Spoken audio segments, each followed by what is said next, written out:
Hey guys, welcome back to Coding for Kids. Today we're going to be going over user input for Java. We already did this topic in class, but this video is just going to review it. Alright, let's get started. So in today's video, we're first going to do how to use the scanner class, and then we're going to do a couple of examples to help you guys better understand it. So first things first, before we ever use the scanner class, we first need to import it. And this is how you do an import statement in Java. And since the scanner class is located in the java.util package, you have to import the entire thing. And you always have to put the import statement at the top. Next, you have to initialize the scanner. So this is importing it, and now you have to initialize it. So the way you initialize a scanner is by making an object of it and passing in system.in. So this is what it looks like. You do scanner scan equals new scanner, and then this is where you pass in the argument system.in, and you have to put in a semicolon because Java needs it. Then you're going to prompt the user. So the user can't just randomly enter user input, right? They first have to know what they need to answer. So that's where you're going to use a simple print statement. So I'm just going to do system.out.println, and this is where your prompt goes. So since this is a generic example, we're just going to do enter something, just like that. And once again, we need a semicolon at the end. Next, we have to save the user's response, right? Because if we don't, Java won't know what they entered. So the way we do that is through a variable declaration. So that's just going to be string. And then I'm just going to name the string variable str. And the way we save the response is by doing scan.nextLine, and then open and close parentheses and a semicolon.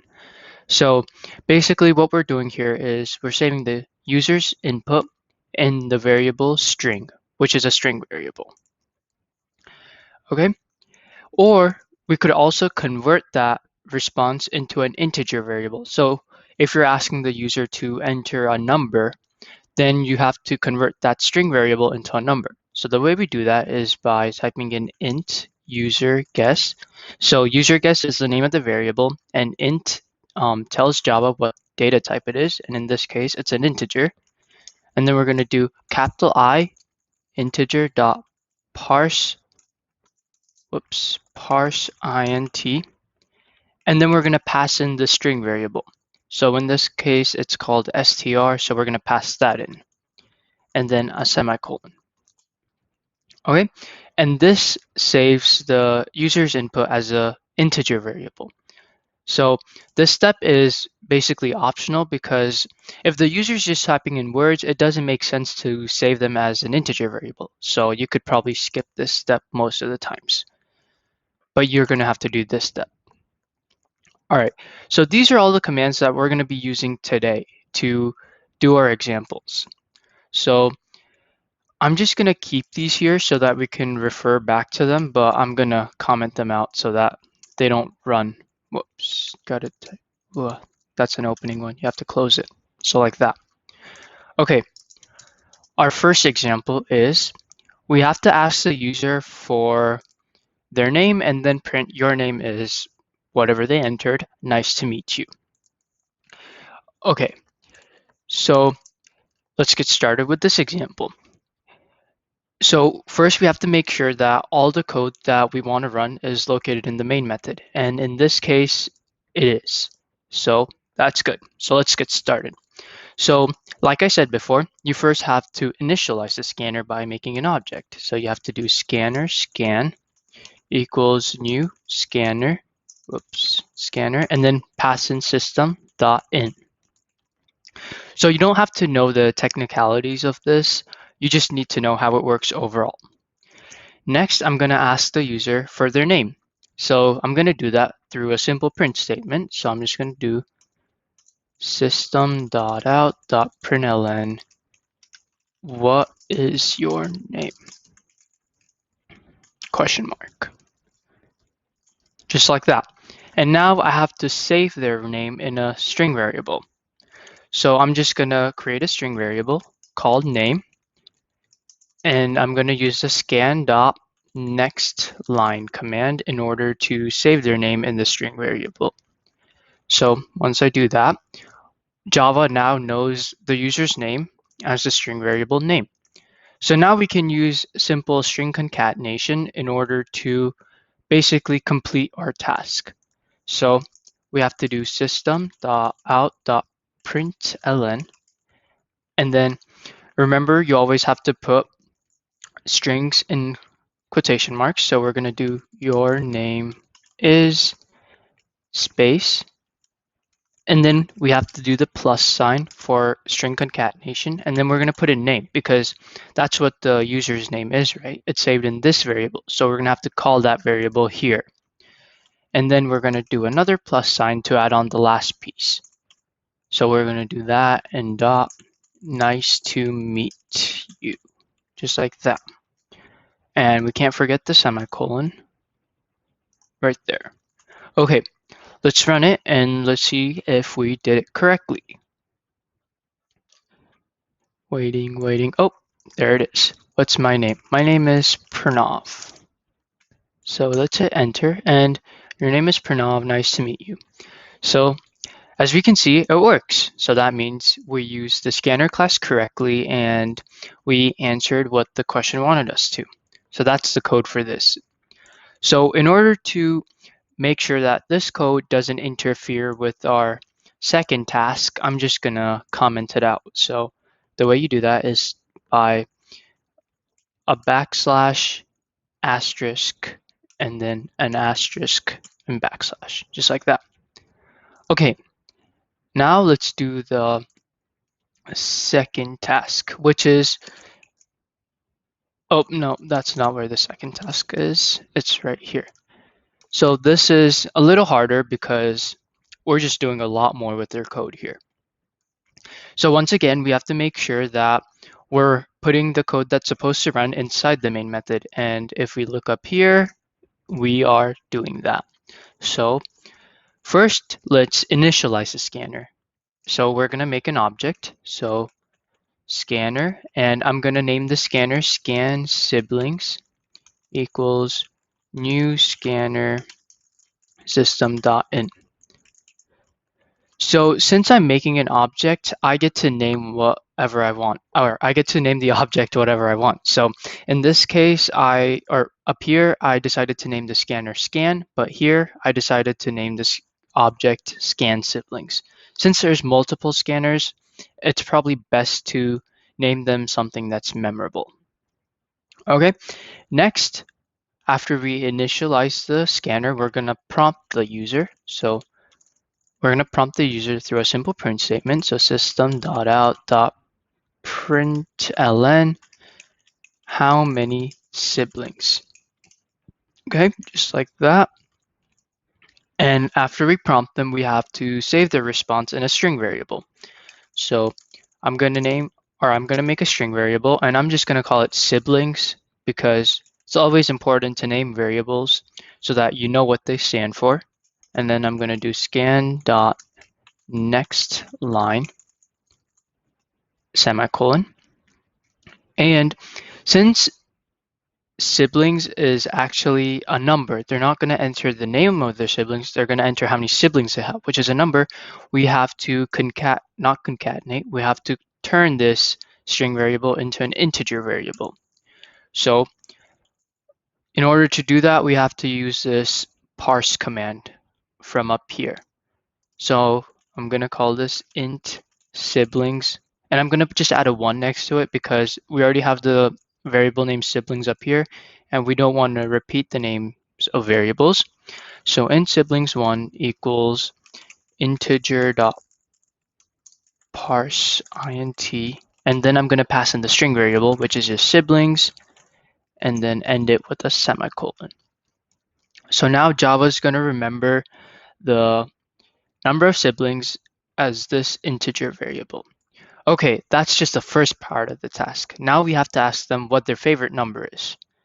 So once again, I'm gonna initialize the scanner class again because we're asking them a different question. So I'm gonna make an object, so scanner, And then I'm going to call this fave or scan fave number, and then make an object. So new scanner, and then can't forget to pass system.in. And then we have to prompt the user. So system.out.println, what is your favorite number? And can't forget the semicolon. And then you have to save their response as a string variable. So string fave number equals scan dot next line.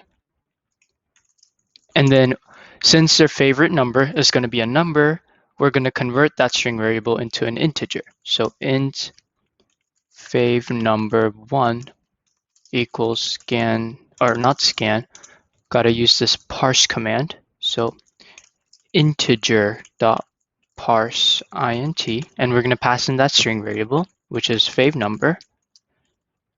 Whoops, that didn't go how I wanted it to. And now Java knows that the user's favorite number is whatever value fave number 1 represents. That's the second part of the task. Now we have to ask them what their age is. So once again, their age is also going to be integer. So we have to save the response as a string variable and then convert it to an integer variable. So once again, I'm going to initialize the scanner class by making an object. So scanner scan age equals new scanner, and we have to pass in system.in. And then we want to prompt the user. So system.out.println, how old are you? Question mark. And then, like I said before, we have to save the response as a string and convert that to an integer. So string age equals scan dot next line. And then we want to convert that string into an integer variable. So we're going to make an integer variable called age1 and parse it. So integer dot parse int, and we're going to pass in the string variable, which is age. And now Java should know that siblings 1 represents how many siblings the user has, fave number 1 represents how many, or what the user's favorite number is, and age 1 represents the user's age. Now we're just going to take this one step further, even though the task doesn't ask us to, and we're going to write a print statement that prints everything. So we have to start off with a simple print statement. And since we're printing so many things, we have to use string concatenation for sure. Okay, so inside I'm going to put in UR, and then I'm going to add their age. So UR, whatever age they enter, years old. All right. And then we're going to say your favorite number is space, and then we have to call the variable that represents their favorite number, which is fave number 1. Fave number 1.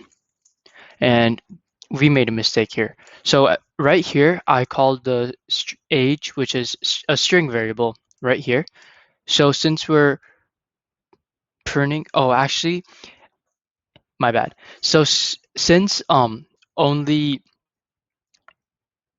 can only print strings onto the console, we have to call the string versions of all of the variables. So even though we save the numerical values as integers, since we can only print strings onto the console, we have to call their string variants. So that's why it's just going to be age, and it's not going to be fave number, it's just going to be fave number, or no, it's not going to be fave number 1, it's just going to be fave number. And finally, we're going to do, and you have, oh, we have to add a space. Oh, we have to add a space there and here. We're going to call siblings, and then siblings, just like that. So I don't know if it's going to work, so let's try it out.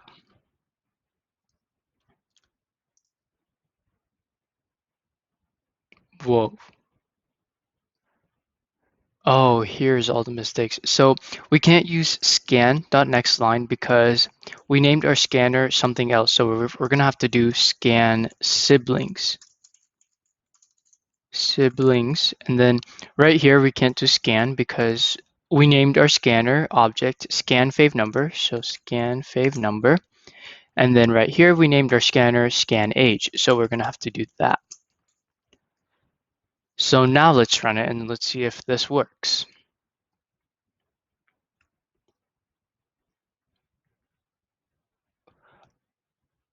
Fave number. Okay, that's not what we named our variable. It's just fave number without an E. So you have to remove that E, and now let's run it. And it should work this time. So how many siblings? I have one sibling. What's my favorite number? I like 5. And how old are you? I'm 16.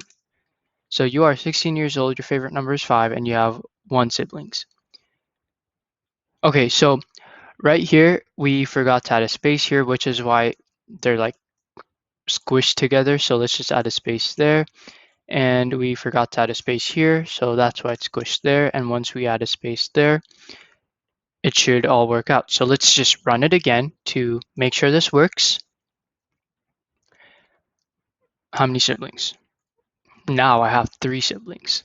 What's your favorite number? I don't know. I changed my mind. It's 8 now. And how old are you? I am 55 years old. And then, yep, it prints everything the way we want it to. So that's it for this video, guys. I hope you learned how to use the scanner class, and you even got to stay behind for some troubleshooting tips. So yeah, that's it. Thanks for watching, guys.